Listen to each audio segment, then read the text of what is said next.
વડાપ્રધાન શ્રી નરેન્દ્રભાઈ મોદીએ હંમેશા સામાન્ય લોકોને પ્રાધાન્ય આપ્યું છે. તેમના નેતૃત્વમાં રિફોર્મ એક્સપ્રેસને આગળ ધપાવતું આત્મનિર્ભર વિકસિત ભારત માટેનું આ બજેટ છે. માનનીય વડાપ્રધાનશ્રીના નેતૃત્વમાં નાણામંત્રી શ્રીમતી નિર્મલા સીતારામનજીએ સતત 9મી વાર બજેટ રજૂ કરવા માટે અભિનંદન પાઠવું છું. કર્તવ્ય ભવનમાં તૈયાર થયેલું આ બજેટ 3 કર્તવ્યો પર ઝોક આપતું બજેટ છે. તેમાં જ્ઞાન એટલે કે ગરીબ, યુવા, અન્નદાતા અને નારી શક્તિ તથા દિવ્યાંગજનોના પિલર્સ મજબૂત થશે. આ 3 કર્તવ્યોમાં સમાજના બધા જ ક્ષેત્રોને અને દરેક વર્ગને સૌના સાથ સૌના વિકાસના મંત્રથી આવરી લેવાનો ખૂબ જ સરાહનીય અભિગમ રાખવામાં આવ્યો છે. ઇન્ફ્રાસ્ટ્રક્ચર, ઇન્ડસ્ટ્રીઝ, કટિંગ એજ ટેકનોલોજી, સેમિકન્ડક્ટર, ડેટા સેન્ટર્સ જેવા ક્ષેત્રો પર ખાસ ફોકસ કરવામાં આવ્યું છે. MSME પર ભાર મૂકવામાં આવ્યો છે. તેનાથી લઘુ અને સૂક્ષ્મ ઉદ્યોગોને મોટો ફાયદો થશે.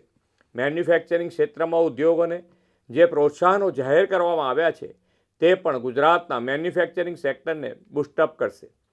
પૂર્વ ભારતના દાનકુનીથી સુરત સુધીના ડેડિકેટેડ ફ્રેટ કોરિડોરથી રાજ્યના વેપાર ઉદ્યોગ અને ઉત્પાદન ક્ષેત્ર માટે ઝડપી લોજિસ્ટિક સેવાઓ મળતી થશે. ટેક્સટાઇલ સેક્ટરને વધુ ઉત્તેજન આપવા જાહેર કરવામાં આવેલી 6 જેટલી યોજનાઓનો લાભ ગુજરાતના ટેક્સટાઇલ સેક્ટરને મળશે. 3 કેમિકલ પાર્ક્સની જાહેરાત તથા બાયોફાર્મા ઇન્ડસ્ટ્રીઝ માટે 10,000 કરોડની જે જાહેરાત થઈ છે તેનો પણ લાભ ગુજરાતના આ ક્ષેત્રના ઉદ્યોગને મળશે. ગુજરાત દેશમાં મ્યુનિસિપલ બોન્ડ ઇસ્યુમાં અગ્રેસર રહ્યું છે. આ બજેટમાં મ્યુનિસિપલ બોન્ડ માટે જે પ્રોત્સાહન જાહેર થયા છે તેનો લાભ ગુજરાતની મ્યુનિસિપાલિટીઝને પણ મળશે. 5 લાખથી વધુ વસ્તીવાળા ટિયર 2, ટિયર 3 શહેરોને સિટી ઇકોનોમિક રિજિયન બનાવવાની જાહેરાતથી રાજ્યના નાના શહેરોનો સુગ્રથિત વિકાસ વેગવંતો બનશે. જામનગરમાં ગ્લોબલ ટ્રેડિશનલ મેડિસિન સેન્ટરને અપગ્રેડ કરવાની જાહેરાતથી પરંપરાગત ઔષધિઓના સંશોધનનો વ્યાપ વિશ્વભરમાં થશે.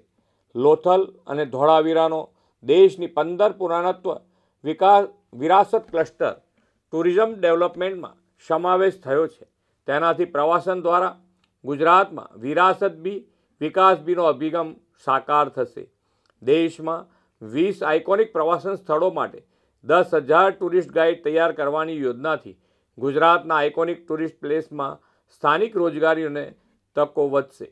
કૃષિ, પશુપાલન, મત્સ્ય ઉદ્યોગ, સ્વસહાય જૂથો, ગ્રામીણ અર્થતંત્ર સૌના વિકાસને પ્રાધાન્ય અપાયું છે. વડાપ્રધાનશ્રીએ હંમેશા કરદાતાઓનું સન્માન કર્યું છે અને તેમને દેશના વિકાસના ચાલક બળ ગણાવ્યા છે. આ બજેટમાં પણ કરદાતાઓના સન્માનનો ખ્યાલ રાખીને પ્રામાણિકતા વધે તે દિશામાં કરવેરા ભરવામાં રહેલી ક્ષતિને ગુનો નહીં પરંતુ ભૂલ ગણીને સજાના બદલે દંડની જોગવાઈ કરી છે. સમગ્રતા આ બજેટ સર્વસમાવેશી, સર્વસ્પર્શી અને સામાન્યમાં સામાન્ય માનવી સહિત સૌના સર્વગ્રાહી વિકાસ, કલ્યાણ અને આત્મનિર્ભર વિકસિત ભારત માટેના તેમના યોગદાનને વધુ પ્રેરણા આપતું બજેટ છે.